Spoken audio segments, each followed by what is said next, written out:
How was it reconnecting him with the gorillas that he first met nearly 50 years ago? Yeah, it was very emotional actually. It's sort of all those Incredible. silverbacks together is very, very special. That was Becca's second day in the field.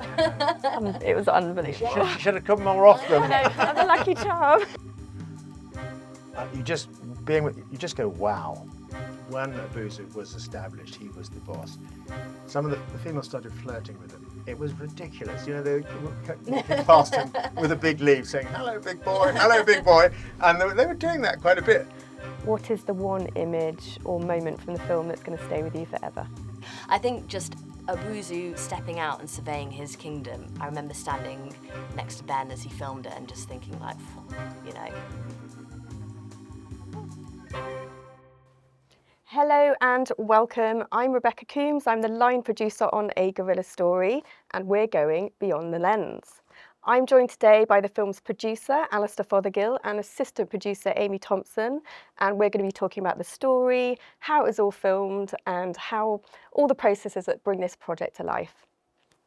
So this film, it feels both immense and very intimate at the same time. What first sparked the idea to revisit Pablo's story and to make it into a feature film documentary?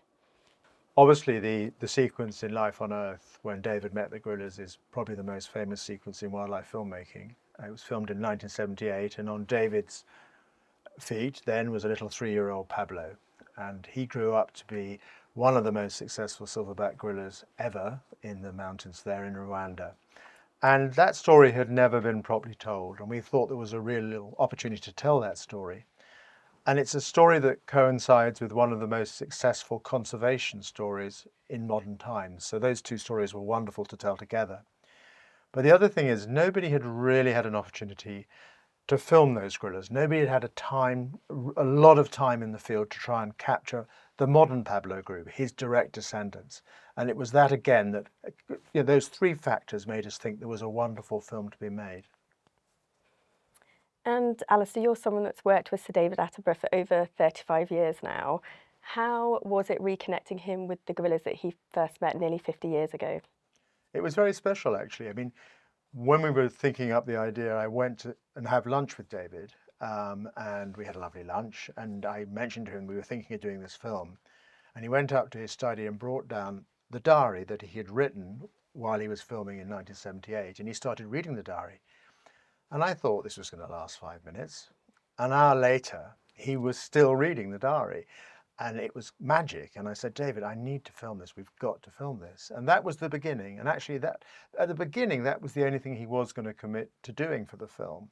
But then, as more and more of the new footage came in from Rwanda, and he was so surprised by what we were filming, and in all honesty, we were surprised as well. He was convinced that he wanted to be a key part in the whole film. And that was very, very important, because he was the key bridge between the archive story, the past story of Pablo, and the modern Pablo group. And you spent an extraordinary 250 filming days over several years filming the Pablo group. How did you get that access, and what was it like filming at the Volcanoes National Park? Yep, so we worked closely with two organisations, the Dian Fossey Gorilla Fund, who are a kind of scientific and conservation organisation who study the gorillas, and also the Rwanda Development Board, who manage Volcanoes National Park, which is where the Pablo group live. So yeah, it was quite a long process of, you know, discussing with them, trust building, going out on a recce to Rwanda to visit them and think about how we might film. And then, yeah, thankfully, they eventually granted us that incredible access and sort of trusted us. But certainly as we kind of kept filming, we built that relationship. And, you know, we were able to kind of collaborate further with them and, you know, try other things in the park, like the drone filming. And what kind of patience does that level of filming demand over that long period? And what new behaviours do you feel like you captured because of that? I didn't feel like there was that much patience needed with the gorillas. I mean, they were doing quite a lot. And I mean, the thing is, unlike a normal, you know, traditional natural history subject, a traditional species that you're filming, we only had pretty much 1 hour of filming a day with them. And you know, those hours were pretty jam-packed and felt very, very precious. And the thing with gorillas is that because they're so like us, and you can kind of feel their emotions and see a bit what their motives are and what they're thinking and feeling, or at least you suppose you can. Yeah, there was a lot to take in, even with these kind of subtle looks and glances, and a lot of those worked their way into the film because they told you something about those gorilla individuals and where they were at in their stories. You know, you could see like how nervous and timid Nyange was at the beginning, how her confidence built. You could see Abuzu, how he was, you know, brash and trying to bully everyone, but he also had this kind of insecurity and like shifty eyes. So yeah, I think we were waiting for some key behaviours, but there was a lot to be seen as well. I think we were very nervous at the beginning because, yes, the Rwandans gave us this unbelievable access that nobody ever had before. I mean, 250 days with 2 camera operators who could cross-shoot a wider angle and a closer shot. But gorillas are famous for doing very little most of the time. And we were nervous about that, but we were unbelievably lucky because just a couple of weeks after we arrived, there was a massive change where the established Silverback Jikarasi, who'd been in charge for 5 or 6 years, was usurped by the number 2 Abuzu. But interestingly, Teta, the chief female, and the females make the Silverbacks, she didn't follow Abuzu initially, she stayed with Jikarasi. And that was an amazing drama. We never knew every day what was going to happen. And then finally, we had an extraordinary third narrative, which was with Mfura, the younger Silverback, who became very frustrated by his lack of power and energy, and saw that the instability between Abuzu and Jikarasi was an opportunity for him to try and take over. And this behaviour had literally hardly ever been seen by the scientists, and certainly never been filmed in the way we did. Yeah, I think following it in that much detail Yeah. and how all the gorillas and different group members were reacting to this fallout between Abuzu and Gitcherasi, that was really fascinating to watch. But yeah, I guess when we first filmed that fight, I mean, it was kind of terrifying as well. You know, there was all this kind of crashing vegetation. Amy was operating screaming. one of the cameras. My angle is a little bit raw because I'm kind of, you know, shaking and panicking. But thankfully, our other cameraman Ben Sad was there to capture it in all its like detail and glory. And my shots maybe add a bit of a raw edge. But yeah, I mean, I think hopefully, you know, we've been quite truthful, and you know, that fight. It kind of happened in that moment, and then you did see the group follow Gitcherasi, and then over the following 2 years we did follow that fallout. And yeah, if we didn't you know, have to really construct anything, like we were just documenting what was happening in this like incredibly complex society. And we were so lucky because early on the scientists, the wonderful scientists from the Dian Fossey Gorilla Fund, showed us what they thought was very exciting behaviour. And it was basically one silverback walking past the other one, and the other one thinking, "What are you saying?" I mean, nothing apart from an angry look. And I thought, well, this isn't primetime Netflix show. And they were saying, "Look at this, it's so exciting." And we thought, maybe we made a mistake making this film. So we were very, very lucky. I think one of the other things to point out is that physically, it was a very demanding film to make because these gorillas live in these mountains. They're very steep mountains. In the rainy season, the paths through the forest are very wet and muddy. Sometimes they'd be an hour's walk from the bottom of, from the entrance to the park. Sometimes they'd be 4 hours. And it was a lot of waiting, actually. The Rwandans were very strict, that just like the tourists, we could only have an hour. But we were allowed what was called a stopwatch hour, which is we could say the gorillas are now doing something interesting. Let's start the stopwatch, and that allowed us to get the behaviour that, you know, is completely unique and never filmed before. I was just going to add on the you know, the scientists showing us these displacements that don't seem like that much, but as we were kind of pulled into the gorillas' orbit and their world, I think we then were very excited when, you know, Abuzu displaced Gitcherasi, or someone moved out the way, someone took somebody else's best spot of food. That did feel like major drama then. And actually, I mean, the cameraman was so talented, and they were able to get these extraordinary close-ups. And, you know, those are in many ways as powerful as the actual fights. There's a wonderful moment for me when Abuza, who's beaten up Jikarassi, he thinks he's the king, and of course Teta goes off with Jikarassi, and we cut away, and Abuza looks so cross. He doesn't. It's just the look in his eyes. And that of course is why gorillas are so special. I mean, David famously said in Life on Earth, there is more meaning looking into the eyes of a gorilla than any animal I know. When that's the same as for us as filmmakers. You know, the shots you can get, you really feel you're looking into the brain and the heart of these animals. You're talking about all this amazing action, and it really does feel so immersive when you're watching it, as if you're almost walking alongside the gorillas. And we were, as you touched upon, so lucky to get access to film drones in the national park for the first time ever, which was incredible. How did that come about, Amy? And how much significance did it play in being able to tell the scale of the story? Yeah, so we filmed with the drones about a year and a half into our filming schedule. So we'd already kind of built up that relationship. Our partners at the RDB and Dian Fossey Fund kind of knew what we were about and what we were trying to achieve, and could kind of see our processes of filming. And yeah, it was a very long time of kind of trust building and negotiating to gain those permissions, and rightfully so. You know, no one's ever done it before, and they want to do it in the right way and not disturb the gorillas. That was, you know, absolutely our number one priority. So yeah, I remember the first time we sort of launched the drone around the gorillas was pretty terrifying. I had kind of a whole team of scientists and trackers, as well as officials from the Rwandan military watching our team to make sure that we didn't do anything, you know, to scare the gorillas. We started with the drone from a couple 100 meters away, and firstly just took off and saw if the group could hear the drone and how they might react. Maybe they would think it was a hive of bees and all run away and be scared, but they didn't react too much. And then gradually, over a number of days, we kind of worked the drone in.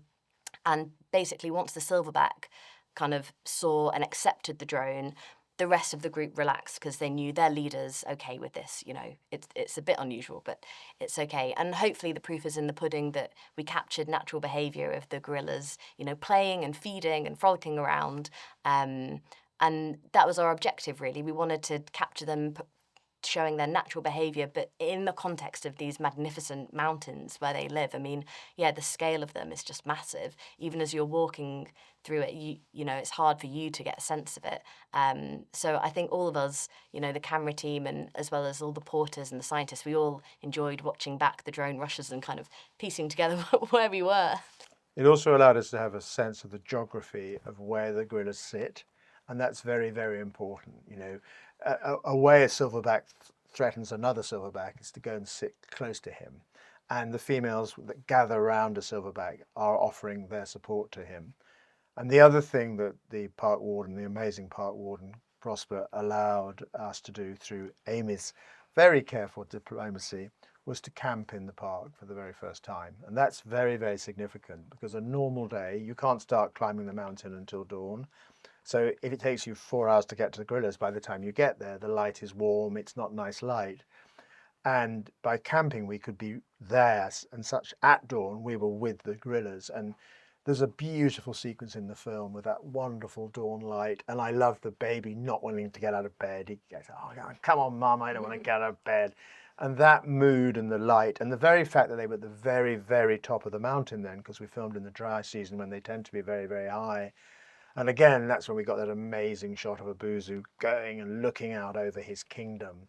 And so that was a very successful shoot, actually, that particular shoot. When you're filming so closely with animals over a period of time, how do you balance your ambitions of storytelling with our responsibilities to film ethically with wildlife? I think the first rule of wildlife filmmaking, and it affects everything we do at Silverback Films, is the animals come first. We never, ever, ever allow that rule to be broken. And apart from the moral imperative to do that, we want to film natural behaviour. And if you're scaring an animal, it's not behaving normally. The great thing about the gorillas in Rwanda is they have been habituated to people through science and through tourism. So they're completely disinterested in you, really, although not entirely. um, Infura certainly saw some of the male members of our team as a threat and made it quite clear that he was the boss. But apart from that, I don't think there was any significant interactions. Did you ever feel No. threatened? I mean, you are kind of in awe of their like power and strength. You don't want to get that much closer to them, really. So we maintained a kind of minimum approach distance of 7 meters, which is set by the park, and we were taught by our guides how to behave around the gorillas, to be respectful, and also to keep us safe as well. So yeah, we had an amazing team who kind of looked after us on the ground, and as we kind of learnt the ropes on how to behave well around the gorillas. And everybody wore face masks the whole time because there is the risk that we're so closely related, gorillas and humans, that we passed on diseases to them. I mean, I've been fortunate to work with many animals and quite a lot of primates, but there is absolutely no doubt that gorillas stand out in the sense of you just go, wow. And these silverbacks particularly, they're so big, they're so strong, and yet so peaceful most of the time. You do feel, as a man, I felt a little bit inadequate, actually. I thought, where's the testosterone that I'm missing? But they're so impressive. And one of the challenges, actually, is the babies, who are so cute. You can't stop them coming to you. They're desperate to play. And that was we were constantly trying to move a little bit away from them. Yeah, they're very curious. Yeah. And what were your favourite moments during filming? Oh, there's quite a few of them.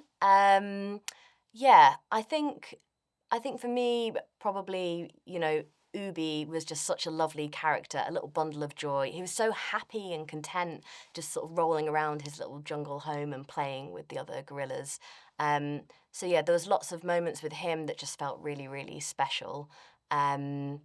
Yeah, I mean, I think, again, like witnessing the fight between Abuzu and Gitcherasi, like that felt kind of so monumental, and seeing that power, that was really special.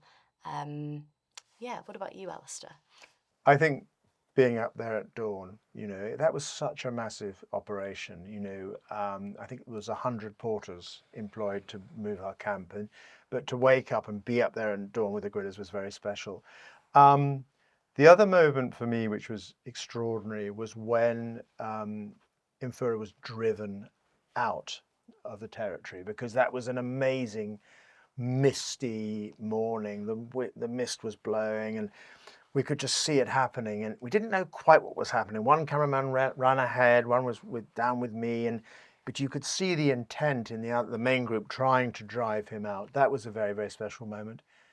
And a third really amazing moment was when the gorillas actually went over the wall into the world of man. And the thing about Rwanda is it's a very, very crowded country, and there's a lot of people living right by the Gorillas Park, and there's this amazing wall. And when you go over that wall, there's potato fields, there's beehives. I mean, there's no sort of in between. It's a firm wall.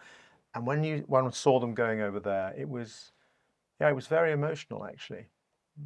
It sort of reflected the challenge that we have going forward with gorilla conservation. One of the revelations in the film, which you talked about earlier, was just how complex gorilla society is.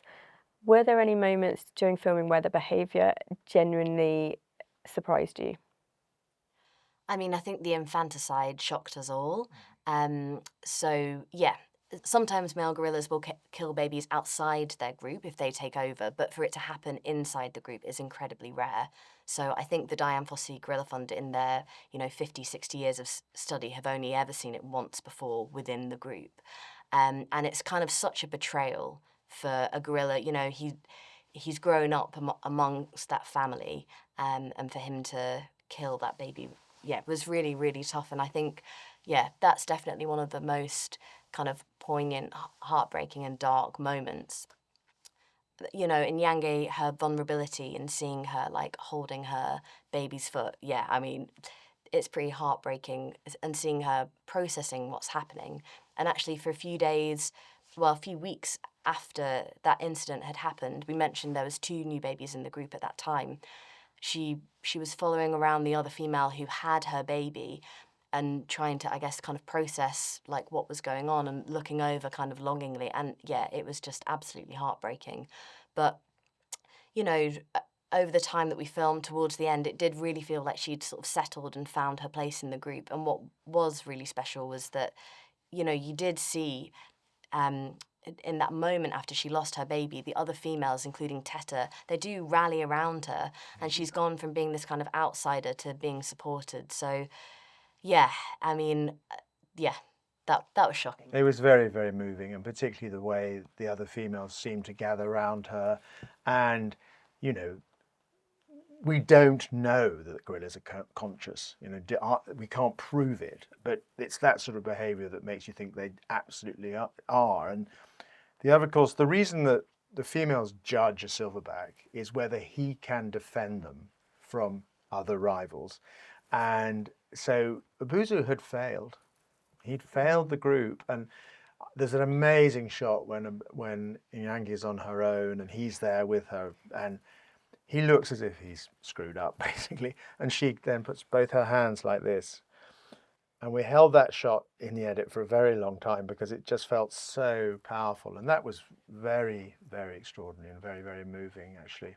The other sort of behaviour that blew me away was the very big group that we filmed. Not our own group, but where you see a really big group of gorillas. I mean, you were there, Becca, so you remember that. And that, to see all those silverbacks together is very, very special, actually.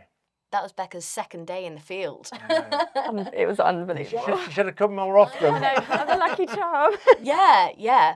But that was, you know, we wanted to film other groups to represent kind of what Mfura was up against. Like, you see, he's not got a place in the group. He's not got a place outside of the forest because you're butting up against this wall that's immediately got farmland adjacent, but also, you know, space is at a real premium inside the forest. There's all these other groups that he's got to compete with. And yeah, in that group there was 7 silverbacks versus 1. And God, he was like a massive brute. And as filmmakers, when you're watching all of that unveil in front of you, it's so rare and dramatic. How do you process that? It's funny, when it's happening, you're just reacting really, really fast. You're just, you know, helping the cameramen to see the angles, making sure they're getting all the shots as best you can, running around, keeping an eye on everything. In Amy's case, shooting it as well. You sort of process it in the evening. You know, we always come back and we look at the rushes and analysing the whole time. You know, we had a lovely team logging the rushes.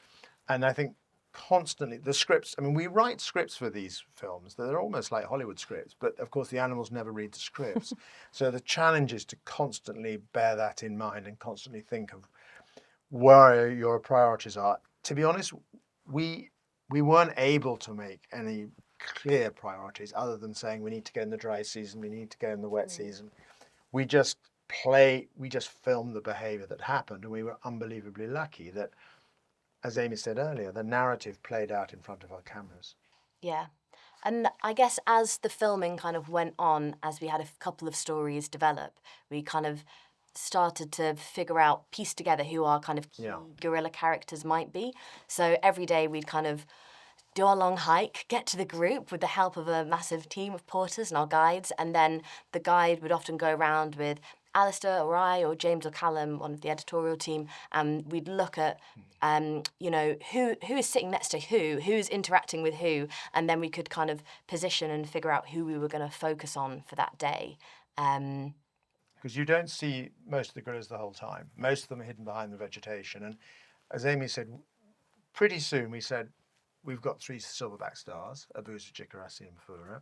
We know Teta is great. One of the reasons Teta is great, not only was she the boss, but she had a newborn baby. And then Ubi was clearly, you know, the clan. And so we would get up there and we'd say to the trackers, where is Mfura?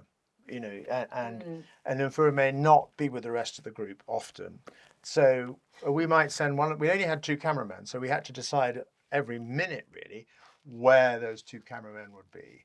And usually one would always be around Abuzu or Jikarasi, and then the other one would be looking for Mthura or Ubi maybe. And then there were some times when we clearly needed to bring the cameramen together because one was shooting with a long lens to get close-ups, and one was using an amazing sort of miniaturized Steadicam-like system, a sort of Ronin system, a gyro-stabilized camera that was designed to be able to carry in the forest, which was demanding, but very importantly was right down on the floor to give you a gorilla's eye view. And the good thing about gorillas is, compared with many animals, they move relatively slowly.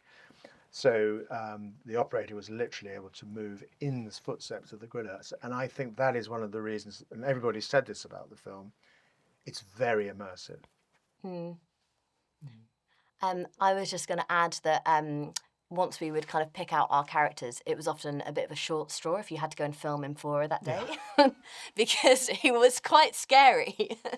But yeah, one of our cameramen, especially Ewan, I think he spent a lot of time with him for it, and I think maybe formed a bit of a relationship with him, gained his trust, and so he managed to get a lot of shots with him. You speak there about the fascinating power dynamic of Teta, who was the dominant female. Whilst you were filming that play out, did it make you think differently about leadership in animal societies at all? Yeah, I mean, I think what was really fascinating was that, Abuzu, on the face of it, he's this big, strong guy, he's a big bully, he's crashing around. And so, if we were just looking at it from a physical point of view, like clearly he should be the leader. Gitcheresi's kind of, aging and like isn't at his peak anymore, as we talk about. But, gorilla leadership and probably human leadership, there's so much more than that. You have to be compassionate, be diplomatic, and kind of, understand your group, have their best interests at heart. Because the females can tell, that was why the infanticide was, such a betrayal, because he wasn't there in that moment when the group needed him.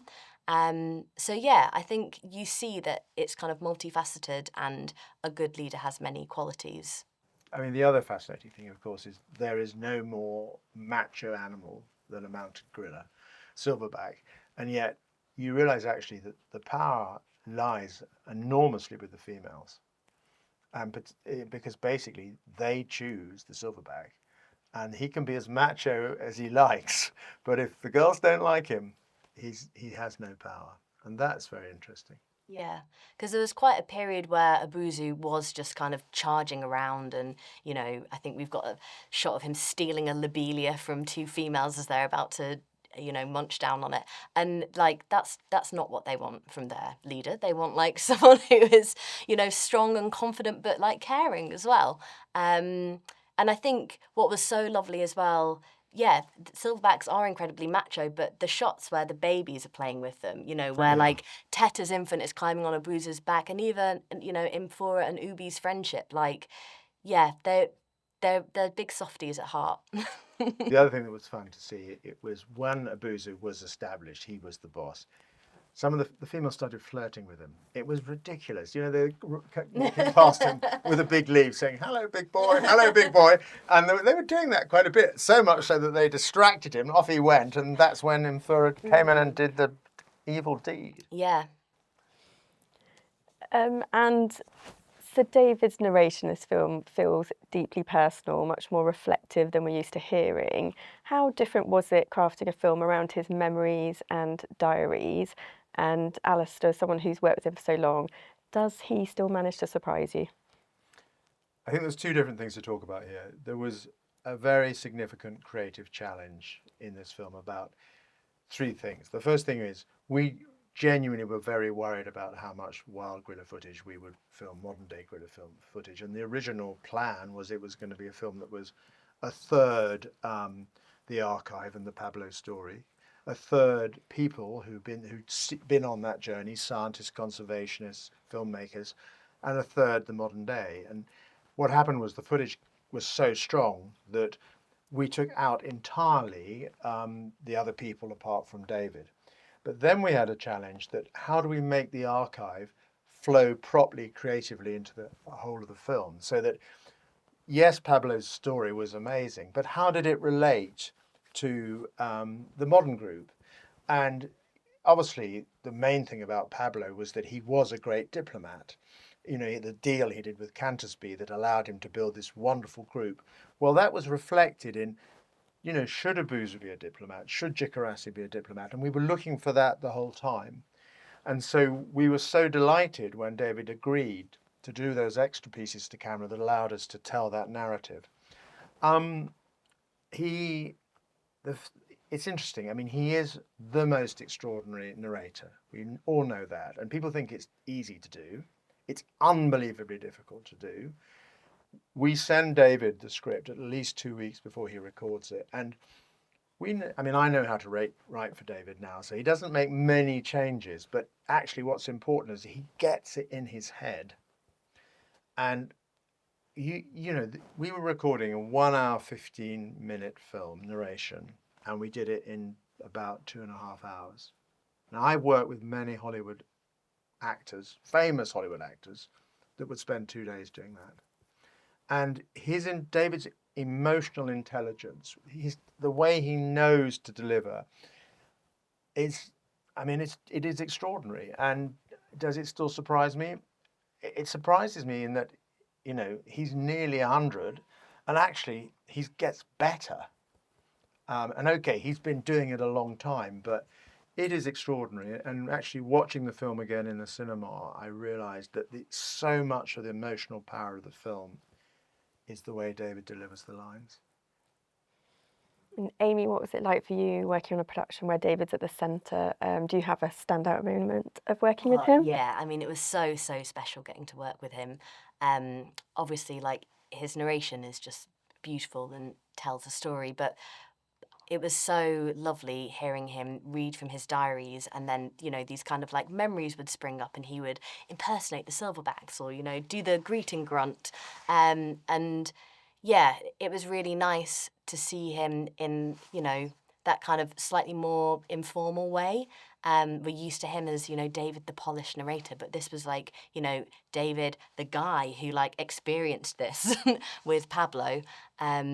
So yeah, that was very, very special. And that was a very deliberate decision because, as we said, that sequence with the gorillas is probably the most famous wildlife filmmaking sequence ever. And as David says in the film, it's certainly the one that he thinks is the most significant in his life. And for him to describe it again somehow gave it a new power. And a moment in the film that I really love is when he, at the very end of the film, I mean, at the beginning of the film, he's done, as he did in Life on Earth, there is more meaning looking into the eyes of a gorilla than any other animal I know. You know, that was a man in his 50s, I think, or maybe early 60s. And then as a 99-year-old, he comes back and says it again. And that's powerful. This isn't just a wildlife film, it is a rare conservation success story. Why is it important to tell that to the audience? Yeah, I mean, I think the mountain gorillas are such a kind of iconic species. They're one of our closest relatives. Obviously, we feel that connection with them. But yeah, they've been on a hell of a journey. So when Attenborough filmed in 1978, shortly after that, the population reached their lowest ebb of 250 individuals. I mean, that's just so few of them. But, you know, thanks to conservation work from the Rwandan government, as well as the Dian Fossey Gorilla Fund, the population has surpassed 1,000. They're the only great ape whose population is increasing. So it really is an important success story. There's not a lot of hope, you know, in the world these days. And so it's one of those rare stories that's really important. But yeah, I think it's still important to tell this story because it's an ongoing challenge. As we describe in the film, the population has grown, but the mountains where they live hasn't. And so, it's an ongoing challenge for sure. And I also think it has very important global significance because the bottom line is we are talking about an ever-expanding global population who's demanding more and more of the natural world. Wild places are shrinking the whole time. And what you see in Rwanda is one of the most populous countries in the world, small country, but a lot of people. And yet they have managed to save and grow their nature.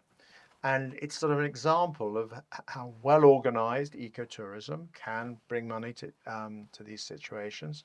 And so I think there's lessons not just for Africa, but for the whole world about how we might better manage our nature as global populations increase. And Amy, after working so closely with these animals, this amazing group of gorillas, did you find yourself particularly connected to one individual? Yeah, I think you do feel very connected to all of them as individuals. I definitely had a soft spot for Inyange. I think because she was such an underdog when she joined. And yeah, seeing her kind of grow and find her place was really, really special. Yeah. What about you, Alistair? Ubi, of course, was great. I really liked Jikarasi, Mm. actually. He was a beautiful guy, and I loved the way actually that having been beaten up, he settled down and he accepted the new boss, but in a sense realized that he still had a great role to play in the future. So yeah, to me, he was the gentleman. Abuzu was definitely not a gentleman. Yeah. There's quite a lot for Gitcherasi having been leader to then accept, Yeah. the newcomer. Yeah, he did that with great grace, I feel. Mm. And After getting beaten up really badly. and what do you hope audiences will feel differently about gorillas once they've watched the film? Well, of course, the Life on Earth sequence, when it broadcast in '79, I think it was watched by 13 million people in the UK, over 500 million globally. And at that time, it was transformational for our understanding of gorillas. It's hard to remember that, but before then, gorillas were King Kong. And seeing David surrounded by these gorillas changed everybody's understanding and allowed people to realize that they are majestic, beautiful, peaceful animals. I think coming away from the film, I think there's a number of things. I think we want to reiterate what amazing animals we are. We definitely want to talk about a positive conservation story because there are many of them. But also, I think as David approached his 100th year, we wanted to just recognize his own contribution, actually, and to show more clearly, we hope than ever, what an extraordinary man he is and what an amazing contribution he's made. I guess, yeah, I would only add, I hope people take away from the film just how kind of interconnected and complicated gorillas and their society are. And, I hope the audience feels that as they watch it and they connect with these animals. And yeah, I think that really matters. And I think a lot of people will want to know what happened with the group after we stopped filming. Are you able to give us any updates? They're going strong, actually. Yeah, they're increasing. There have been more babies. It's relatively calm. Mfura has headed off on his own, which I'm sure all the rest of the gorillas are very happy about. Yeah, at the moment it's all going really well. Yeah. And Ubi's growing up, apparently, finding his place in the group as well. And I think Teta's baby is now kind of a similar age to probably what Ubi was like when we started. And so Veronica and Tara at the Dian Fossey Fund tell me, she's a bit of the glue kind of the group now, as Ubi was in the period that we were there. And that's the thing, it's like always changing. We filmed them, for this snapshot of 2 years in their lives, but so much will continue to keep happening. We want to go back in 15 years and make another film with Ubi as the silverback. Amazing. Yeah. And finally, after everything that you've witnessed filming the gorillas, what is the one image or moment from the film that's going to stay with you forever? I think the picture you've got on your card, Becca, I think just Abuzu stepping out and surveying his kingdom was a proper kind of moment, seeing this mountain gorilla in their habitat. I remember standing next to Ben as he filmed it and just thinking like, And I think for me, it's that wonderful moment when Jikarasi and Abuzu are relaxed next door to each other and the rest of the group are falling asleep and holding each other's hands, and it's just so peaceful. And David talks about them slipping in and out of consciousness, and yeah, it really shows the importance of family. And actually, that's almost David's last line at the end of the film, that gorillas in the end are about family, and that's a pretty good lesson for us. Lovely. Thank you very much. Thank you. So a huge thank you to Amy and Alastair and everybody that worked on this film to bring it to life. A gorilla story told by David Attenborough is now streaming on Netflix, and we really hope you enjoy it.